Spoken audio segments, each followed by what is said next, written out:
കർത്താവ് യേശുക്രിസ്തുവിൻ്റെ ധന്യമുള്ള നാമത്തിൽ നിങ്ങളേവരെയും സ്വാഗതം ചെയ്തുകൊള്ളുന്നു.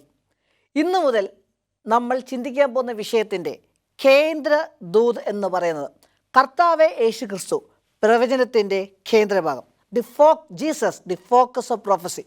ഇന്ന് നമ്മൾ ചിന്തിക്കാൻ പോകുന്ന വചനം എന്ന് പറയുന്നത്, വചനത്തിൻ്റെ ശീർഷകം എന്ന് പറയുന്നത് നിത്യ സുവിശേഷം, ദി എറ്റേണൽ ഗോസ്പൽ. ഈ പഠനത്തിൽ കടക്കുന്നതിന് മുമ്പ് നമുക്ക് നിമിഷം പ്രാർത്ഥിക്കാം. സ്വർഗത്തിൽ വസിക്കുന്ന അടിങ്ങളുടെ വാത്തോട്ട് പിതാവേ, അടികളിൻ്റെ വചനത്തെ ചിന്തിക്കാൻ പോകുന്നു, ധ്യാനിക്കാൻ പോകുന്നു. ഈ വചനം എഴുതിയ അതേ ആത്മാവ് തന്നെ ഇത് അടികൾക്ക് പഠിപ്പിച്ചു തരാൻ കൃപിച്ചു പ്രാർത്ഥിക്കുന്നു. അടികൾ വചനത്തിൻ്റെ അടിസ്ഥാനങ്ങളിലേക്ക് പോകുന്നു. ഈ സത്യം ഇതുവരെ കേൾക്കാത്തവർക്ക് വേണ്ടി പ്രാർത്ഥിക്കുന്നു. ഇത് അവരുടെ ഹൃദയത്തിലെത്തുവാനും അത് നല്ല ഫലം കൊടുക്കുവാനും കൃപ ചെയ്യണമെന്ന് ഞാൻ പറഞ്ഞ സകല കാര്യങ്ങളും യേശു നാമത്തിൽ തന്നെ ആമേൻ. ആദ്യം തന്നെ ഒരു ചോദ്യം ഞാൻ ചോദിക്കാൻ ആഗ്രഹിക്കുകയാണ്. ആരാണ് വേദപുസ്തകത്തിൻ്റെ രചയിതാവ്? ഇന്ന് ഈ ചോദ്യത്തിൽ നിന്നാണ് നമ്മൾ അടിസ്ഥാനം ഇടാൻ പോകുന്നത്. നമുക്ക് ആദ്യം തിരുവചനം വായിക്കാം. 2 തിമോത്തി 3:16. 2 തിമോത്തി 3:16. എല്ലാ തിരുവെഴുത്തും ദൈവശ്വാസീയമാകിയാൽ ദൈവത്തിൻ്റെ മനുഷ്യൻ സകല സൽപ്രവൃത്തിക്കും വക പ്രാപിച്ച് തികഞ്ഞവൻ ആകേണ്ടതിന്. അപ്പോൾ എല്ലാ തിരുവെഴുത്തും ദൈവശ്വാസീയമാണ്. ദൈവത്തിൻ്റെ ആത്മാവിന് നിയോഗം പ്രാപിച്ചിട്ടാണ് ഈ തിരുവചനം എഴുതുന്നത്. നമ്മൾ ഗൂഗിളിൽ ഒന്ന് സെർച്ച് ചെയ്ത് നോക്കുകയാണെങ്കിൽ ഇന്ന് 45,000-ൽ പരം സഭാ ഡിനോമിനേഷനുണ്ട്. ഈ വേദപുസ്തകത്തിൽ തെറ്റില്ല എങ്കിൽ, ഈ വേദപുസ്തകം പരിശുദ്ധാത്മാവിൻ്റെ നിയോഗത്തിൽ എഴുതിയതാകുന്നുവെങ്കിൽ എന്തുകൊണ്ടാണ് ഇത്രയും സഭവിഭാഗം? എന്തുകൊണ്ടാണ് ഇത്രയും ഡിനോമിനേഷൻ? ദൈവം ആശയക്കുഴപ്പത്തിൻ്റെ ദൈവമാണോ? നമ്മുടെ ദൈവം കലക്കമുണ്ടാക്കുന്ന ദൈവമാണോ? ഒരിക്കലുമല്ല ദൈവമക്കളെ.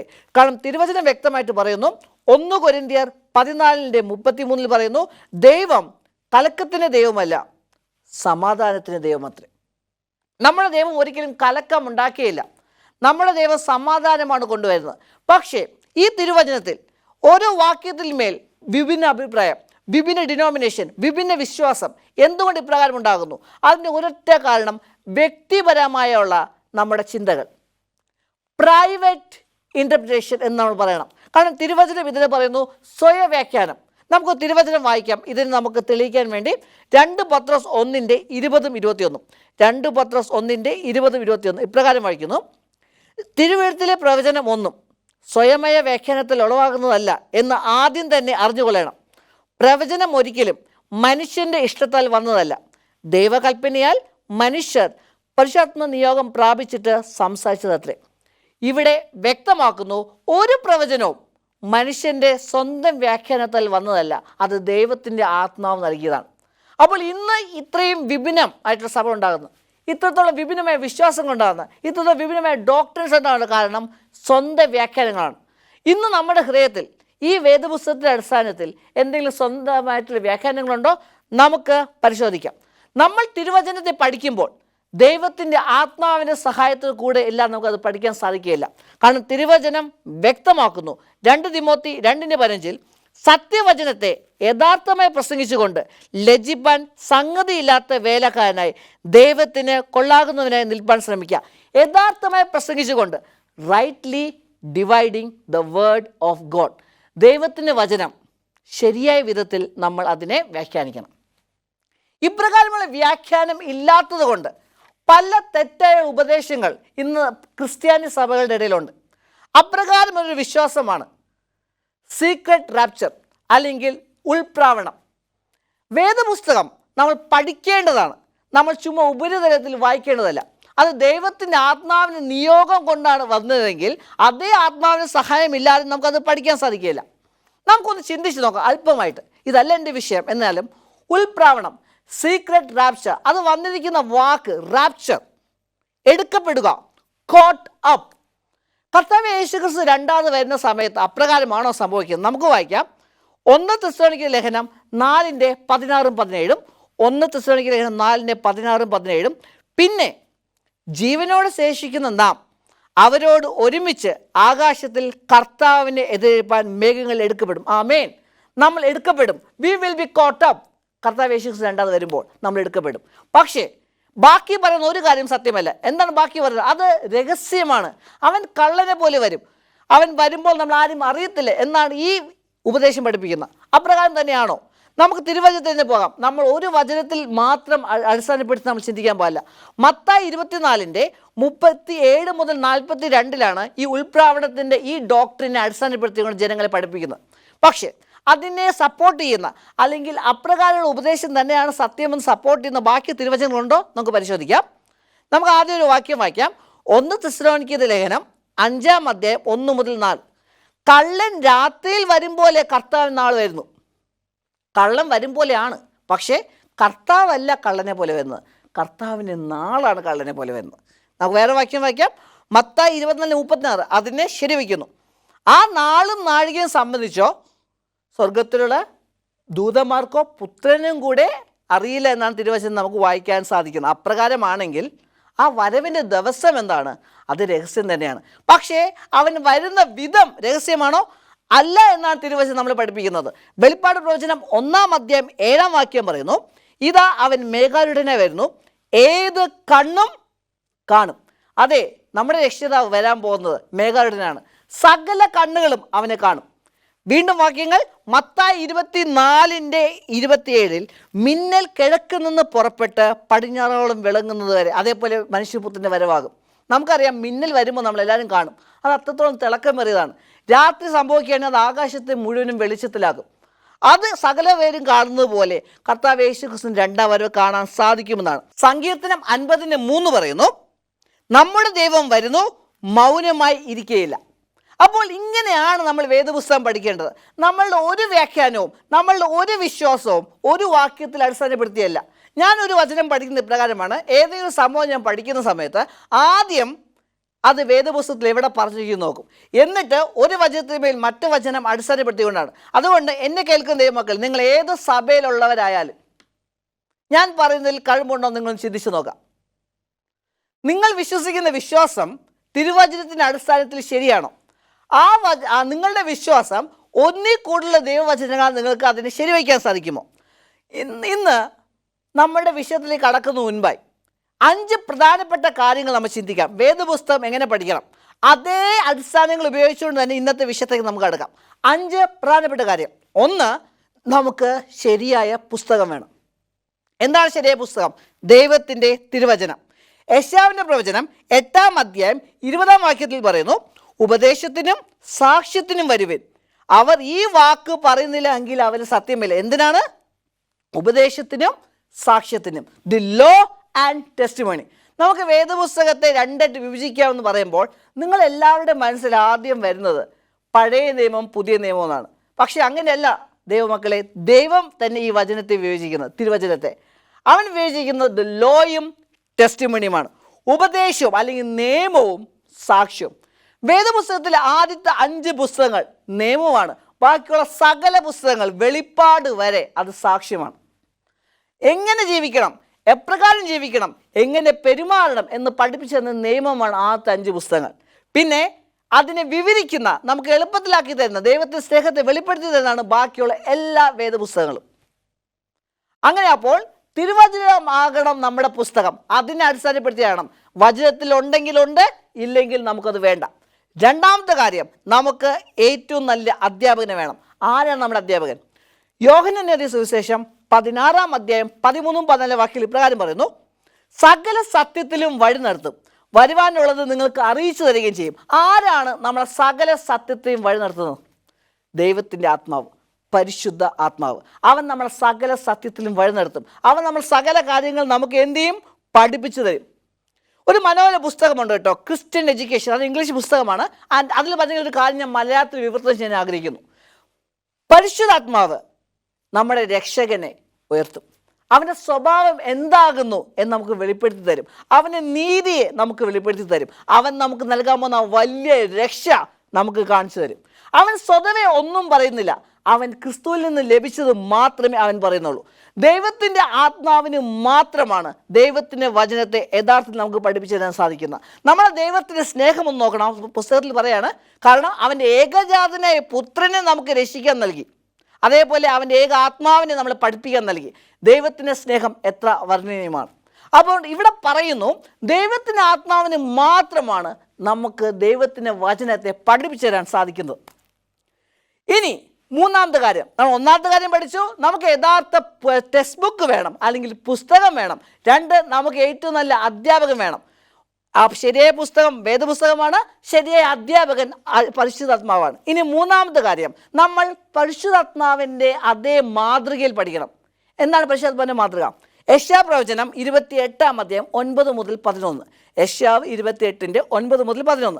ചട്ടത്തിന്മേൽ ചട്ടം, ചട്ടത്തിന്മേൽ ചട്ടം, സൂത്രത്തിന്മേൽ സൂത്രം, സൂത്രത്തിന്മേൽ സൂത്രം, ഇവിടെ അല്പം അവിടെ അല്പം. ഇംഗ്ലീഷിൽ precept upon precept, line upon line, here a little there a little, ഇവിടെ അല്പം അവിടെ അല്പം.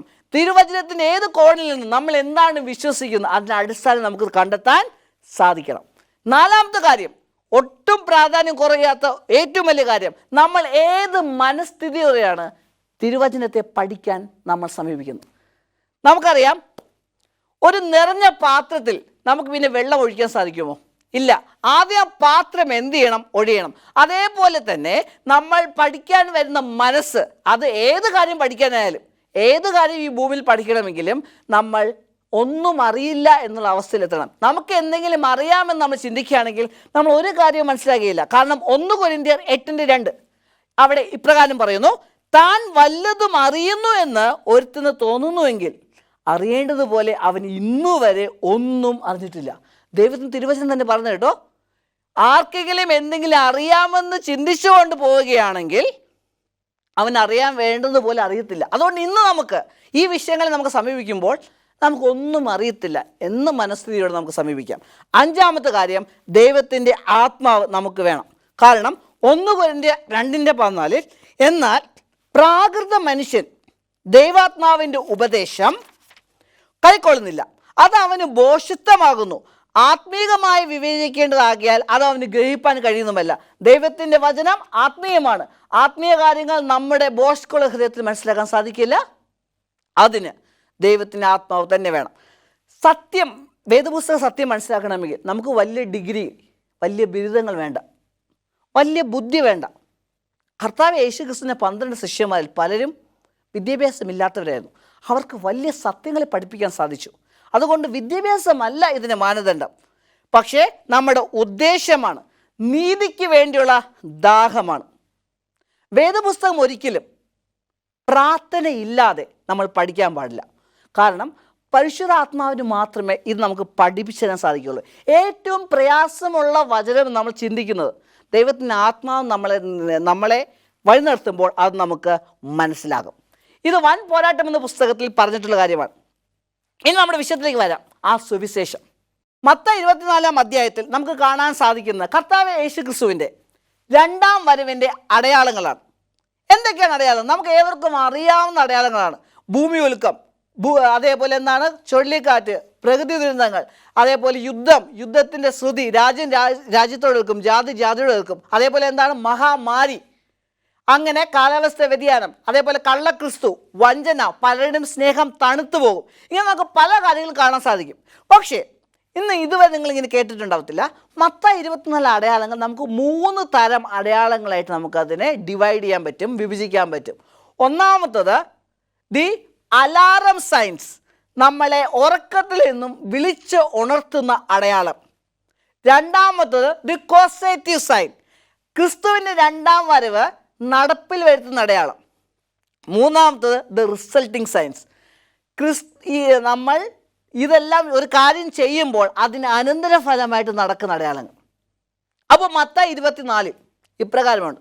നമ്മൾ വായിക്കുന്ന പല അടയാളങ്ങൾ, ഭൂമി ഉൽക്കമായിക്കോട്ടെ, മഹാമാരി ആയിക്കോട്ടെ, നമ്മൾ ചിന്തിക്കണം, ഒരിടത്ത് ഭൂമി ഉൽക്കം ഉണ്ടാകുമ്പോൾ, പ്രളയമുണ്ടാകുമ്പോൾ, യുദ്ധമുണ്ടാകുമ്പോൾ നമ്മൾ ഒന്ന് ഉണരും. എന്തോ സംഭവിക്കാൻ പോകുന്നു, ക്രിസ്തുത വേഗം വരാൻ പോകുന്നു. പക്ഷെ കുറച്ച് സമയം കഴിയുമ്പോൾ നമ്മൾ എന്ത് ചെയ്യും? നമ്മൾ വീണ്ടും അതേ ആത്മീയോർക്കത്തോട് പോകും. ഇതൊരു അലാറം കോളാണ്. ഇതൊക്കെ ഫസ്റ്റ് ടൈപ്പ് ഓഫ് സൈൻ. അത് എന്നാൽ അലാറം കോളാണ്. അലാറം എന്തിനു വേണ്ടിയാണ്?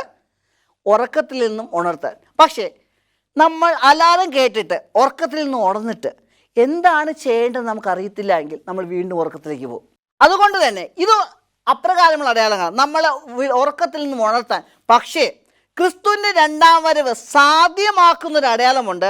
അത് നമുക്ക് വായിക്കാൻ സാധിക്കും മത്തായി 24:14 രാജ്യത്തിൻ്റെ ഈ സുവിശേഷം സകല ജാതികൾക്കും സാക്ഷ്യമായ ഭൂലോകത്തിലൊക്കെയും പ്രസംഗിക്കപ്പെടുമ്പോൾ അവസാനം വരും. അപ്പോൾ ഇവിടെ പറയുന്നു ഈ സുവിശേഷം. അപ്പോൾ പലതരം സുവിശേഷം ഉണ്ട് കേട്ടോ, പക്ഷെ ശരിയായ സുവിശേഷം ഒന്ന് മാത്രമേ ഉള്ളൂ. ഗലാത്യർ 1:6-9 വായിച്ചു നോക്കിയാൽ, ക്രിസ്തുവിൻ്റെ കൃപയാൽ നിങ്ങളെ വിളിച്ചവനെ വിട്ട് നിങ്ങൾ ഇത്ര വേഗത്തിൽ വേറൊരു സുവിശേഷത്തിലേക്ക് മറിയുന്നത് കൊണ്ട് ഞാൻ ആശ്ചര്യപ്പെടുന്നു. അത് വേറൊരു സുവിശേഷം എന്നല്ല, ചിലർ കലക്കി ക്രിസ്തുവിൻ്റെ സുവിശേഷം മറിച്ചു കളയുവാൻ ഇച്ഛിക്കുന്നുവെന്നത്രേ. എന്നാൽ ഞങ്ങൾ നിങ്ങളോട് അറിയിച്ചതിന് വിപരീതമായി ഞങ്ങളാകട്ടെ സ്വർഗത്തിൽ നിന്ന് ദൂതനാകട്ടെ നിങ്ങളോട് സുവിശേഷം അറിയിച്ചാൽ അവൻ ശപിക്കപ്പെട്ടവൻ. അപ്പോൾ ഇവിടെ വ്യക്തമാക്കുന്നു വേറെ പല സുവിശേഷങ്ങളുമുണ്ട്. അത് ചിലപ്പോൾ സ്വർഗത്തിൽ ദൂതന്മാർ വരെ വന്ന് അവതരിപ്പിക്കും. പക്ഷേ ഒരൊറ്റ സുവിശേഷമാണ് നമ്മൾ രക്ഷയിലേക്ക് നയിക്കുന്നത്. ആ സുവിശേഷത്തിൽ നിന്ന് നമ്മൾ വിട്ടുപോകാൻ പാടില്ല. അപ്പോൾ പല സുവിശേഷങ്ങളുണ്ട് കേട്ടോ, പക്ഷെ മത്തായി 22:14 അവിടെ ഡെഫിനിറ്റ് ആർട്ടിക്കിൾ ഇംഗ്ലീഷ് ഉപയോഗിച്ചിട്ടുണ്ട്. ദ ഗോസ്പൽ എന്നാണ്, ദിസ് ഗോസ്പൽ എന്നാണ്. അപ്പോൾ ഒരു പ്രത്യേക ഏത് സുവിശേഷമാണ്? അപ്പം നമ്മൾ ഈ സുവിശേഷം എന്തെന്ന് മനസ്സിലാക്കുന്നതിൽ പ്രാധാന്യമുണ്ടോ? ഉണ്ട്. മർക്കോസ് 16:15-16 വായിക്കുകയാണെങ്കിൽ, പിന്നെ അവൻ അവരോട്, നിങ്ങൾ ഭൂലോകത്തിലൊക്കെയും പോയി സകല സൃഷ്ടിയോടും സുവിശേഷം പ്രസംഗിപ്പിൻ. വിശ്വസിക്കുകയും സ്നാനമേൽക്കുകയും ചെയ്യുന്നവൻ വിശ്വസിക്കാത്തവൻ ശിക്ഷാവിധിയിൽ അകപ്പെടും. അപ്പോൾ ഈ സുവിശേഷം നമ്മൾ വിശ്വസിച്ചില്ല എങ്കിൽ ശിക്ഷാവിധി, നമുക്ക് മരണം ലഭിക്കും. അതുകൊണ്ട് ഈ സുവിശേഷം, ശരിയായ സുവിശേഷം മനസ്സിലാക്കുന്നത് നമ്മുടെ ജീവൻ്റെ പ്രശ്നമാണ്. അത് വളരെ പ്രാധാന്യം അർഹിക്കുന്നു. ഇത് നമ്മൾ വിശ്വസിക്കുന്ന സുവിശേഷം വേറെ സുവിശേഷമല്ല എന്ന് നമുക്ക് എങ്ങനെ ഉറപ്പുവരുത്താൻ സാധിക്കും? 2 കൊരിന്ത്യർ 4:3 പറയുന്നു, എന്നാൽ ഞങ്ങളുടെ സുവിശേഷം മറിഞ്ഞിരിക്കുന്നുവെങ്കിൽ നശിച്ചു പോകുന്നവർക്ക് അത്രയും മറിഞ്ഞിരിക്കുന്നത്. അപ്പോൾ ഈ സുവിശേഷം ആർക്കാണ് മറിഞ്ഞിരിക്കുന്നത്? നശിച്ചു പോകുന്നവർക്ക്. അപ്പോൾ ഈ സുവിശേഷം വേണം. ഈ സുവിശേഷം കൂടാതെ നമുക്ക് രക്ഷ നേടാൻ സാധിക്കില്ല. അതേപോലെ മത്തായി 24:14 അനുസരിച്ച് ഈ സുവിശേഷം പ്രസംഗിക്കപ്പെടുമ്പോൾ എന്തു വരും? അവസാനം വരും. ഈ ലോകാവസാനത്തെ മത്തായി സുവിശേഷം 13:37-39 ഒരു ഉപമയിൽ അതിന് കൊയ്ത്തിനോട് ഉപമിച്ചിട്ടുണ്ട്. ലോകാവസാനം, കൊയ്ത്തോ ലോകാവസാനം എന്ന് അവിടെ പറയുന്നുണ്ട്. അപ്പോൾ ഏത് സുവിശേഷമാണ് കൊയ്ത്തിലേക്ക് അല്ലെങ്കിൽ ലോക അവസാനത്തിലേക്ക് നയിക്കുന്നത്? ഏത് സുവിശേഷമാണ്? ഈ സുവിശേഷം ഇല്ലെങ്കിൽ നമുക്ക് രക്ഷയില്ല. അപ്പോൾ ഈ സുവിശേഷം നമ്മളെ രക്ഷിക്കുന്നില്ല എങ്കിൽ അത് ചിലപ്പോൾ സുവിശേഷത്തിൻ്റെ ഭാഗമായിരിക്കാം, പക്ഷെ അത് സുവിശേഷമല്ല. അപ്പോൾ സുവിശേഷത്തിൻ്റെ സ്വഭാവം എന്താണ്? അത് കൂടാതെ നമുക്ക് രക്ഷപ്പെടാൻ സാധിക്കില്ല. എന്താകുന്നു ആ സുവിശേഷം? ആ സുവിശേഷമാണ് ഭൂലോകത്തിലെങ്ങും പ്രസംഗിക്കപ്പെടേണ്ടത്. വെളിപ്പാട് 14 നമുക്ക് 3 ദൂതന്മാരുടെ ദൂത് കാണുന്നു. ആ ദൂതിനെ നിത്യ സുവിശേഷം എന്ന്, നമ്മുടെ ടോപ്പിക് എന്ന ദി എറ്റേണൽ ഗോസ്പൽ, നിത്യ സുവിശേഷം എന്ന് വിളിക്കപ്പെടുന്നു. ആ സുവിശേഷം പ്രസംഗിക്കുമ്പോൾ വെളിപ്പാട് 14:6-12 അത് നമുക്ക് കാണാൻ സാധിക്കും. അതിൻ്റെ 14 ആ സുവിശേഷം പ്രസംഗിക്കപ്പെട്ടതിന് ശേഷം എന്ത് സംഭവിക്കും? വെളിപ്പാട് 14:15 പിന്നെ ഞാൻ വെളുത്തൊരു മേഘവും മേഘത്തിന്മേൽ മനുഷ്യപുത്രന് സദൃശനായ ഒരുത്തൻ തലയിൽ പൊൻകിരീടവും കയ്യിൽ മൂർച്ചയുള്ള അരിവാളുമായി ഇരിക്കുന്നത് കണ്ടു. മറ്റൊരു ദൂതൻ ദേവാലയത്തിൽ നിന്ന് പുറപ്പെട്ടു മേഘത്തിന്മേൽ ഇരിക്കുന്നവനോട്, കൊയ്ത്തിന് സമയം വന്നതുകൊണ്ട് നിന്റെ അരിവാൾ അയച്ചു കൊയ്യുക, ഭൂമിയിലെ വിളവ് വിളഞ്ഞ് ഉണങ്ങിയിരിക്കുന്നു എന്ന് ഉറക്കെ വിളിച്ചു പറഞ്ഞു. അപ്പോൾ ദൈവത്തിരുവചനോട് വ്യക്തമാണ്, ഈ ദൂത് പ്രസംഗിച്ചപ്പോൾ കൊയ്ത്താണ്. മത്തായി 13:37-39 വായിച്ചു നോക്കിയാൽ ആ കൊയ്ത്ത് ലോകാവസാനമാണെന്ന് മനസ്സിലാക്കുന്നു. അപ്പോൾ വെളിപ്പാട് 14:6-12 വായിക്കുമ്പോൾ, അത് പ്രസംഗിക്കുമ്പോൾ നമുക്കറിയാം കൊയ്ത്ത് വരും അല്ലെങ്കിൽ ലോകാവസാനം വരും. മത്തായി 24:10 ഈ സുവിശേഷം ഭൂലോകത്തിൽ എങ്ങും പ്രസംഗിക്കപ്പെടും, അപ്പോൾ അവസാനം വരും. അപ്പോൾ മത്തായി 24:14 സുവിശേഷവും വെളിപ്പാട് 14:6-12 സുവിശേഷവും ഒന്ന് തന്നെയാണ്. നമുക്ക് ഇത് മനസ്സിലാക്കാൻ സാധിക്കുന്നു. ഈ സുവിശേഷം ഇതുവരെ നമ്മൾ മനസ്സിലാക്കിയിട്ടില്ലെങ്കിൽ അതിനോട് പരിചയപ്പെടുവാനും അത് മനസ്സിലാക്കുവാനും അത് ഹൃദയം കൊണ്ട് സ്വീകരിക്കാനുള്ള സമയം ഇന്നാണ്. ഇന്നാകുന്നു രക്ഷാ ദിവസം, ഇന്നാകുന്നു സുപ്രസാദ കാലം. ഒരു കാര്യം കൂടെ പറഞ്ഞ് അവസാനിപ്പിക്കാം. ഈ നിത്യ സുവിശേഷം ഒരു വ്യക്തിയും കൂടെയാണ് കേട്ടോ. കാരണം റോമർ 1:16 ഈ സുവിശേഷത്തെ ദൈവത്തിൻ്റെ ശക്തി എന്ന് വിളിക്കും. നമുക്കൊന്ന് വായിക്കാമോ? റോമർ 1:16 സുവിശേഷത്തെക്കുറിച്ച് എനിക്ക് ലജ്ജയില്ല, വിശ്വസിക്കുന്ന ഏവനും, ആദ്യം യഹൂദനും പിന്നെ യവനനും അത് രക്ഷയ്ക്കായി ദൈവശക്തിയാകുന്നുവല്ലോ. അപ്പോസ്തലനായ പൗലോസ് തന്നെ 1 കൊരിന്ത്യർ 1:23-24 പറയുന്നു, കർത്താവ് യേശുക്രിസ്തു തന്നെ ദൈവത്തിൻ്റെ ശക്തിയാകുന്നുവെന്ന്. ഞങ്ങളോ ക്രൂശിക്കപ്പെട്ട ക്രിസ്തുവിനെ പ്രസംഗിക്കുന്നു. യഹൂദന്മാർക്ക് ഇടർച്ചയായും ജാതികൾക്ക് ഭോഷത്വമെങ്കിലും യഹൂദന്മാരാകട്ടെ യവനന്മാരാകട്ടെ വിളിക്കപ്പെട്ട ഏവർക്കും ദൈവശക്തിയും ദൈവജ്ഞാനവുമായ ക്രിസ്തുവിന് തന്നെ. അപ്പോൾ ഈ വാക്യം അനുസരിച്ച് ക്രിസ്തു എന്താണ്? ദൈവശക്തിയാണ്. റോമർ 1:16 അനുസരിച്ച് സുവിശേഷം എന്താണ്? ദൈവശക്തിയാണ്. അപ്പോൾ എന്താണ് സുവിശേഷം? ക്രിസ്തു തന്നെയാണ്. അപ്പോൾ സുവിശേഷം ഒരു വ്യക്തിയാണ്, അത് ശക്തിയാണ്, ആ ശക്തി ക്രിസ്തുവാണ്. അപ്പോൾ ആ സുവിശേഷത്തെ സ്വീകരിക്കണമെന്ന് നമ്മൾ പറയുമ്പോൾ നമ്മൾ ആരെ തന്നെയാണ് സ്വീകരിക്കേണ്ടത്? കർത്താവായ യേശുക്രിസ്തുവിനെ. കർത്താവ് യേശുക്രിസ്തു തന്നെയാണ് ദൈവമക്കളെ നമുക്ക് ദൈവം നൽകുന്ന ഏറ്റവും വലിയ സുവിശേഷം. ഇത് അപ്പോസ്തലന്മാർ മനസ്സിലാക്കിയോ? കർത്താവ് യേശുക്രിസ്തുവിനാണ് പ്രസംഗിക്കേണ്ടത്. മത്തായി 28 രാജ്യത്ത് എങ്ങും പോയി നിങ്ങൾ ഇത് എന്നെ കേട്ടെല്ലാം പഠിക്കുകയും അവരെ ശിഷ്യരാക്കാൻ പറഞ്ഞപ്പോൾ ശിഷ്യന്മാർക്ക് മനസ്സിലായോ അവരാരെയാണ് പ്രസംഗിക്കേണ്ടതെന്ന്? നമുക്ക് വായിക്കാം. അപ്പോസ്തലപ്രവൃത്തികൾ 5:42.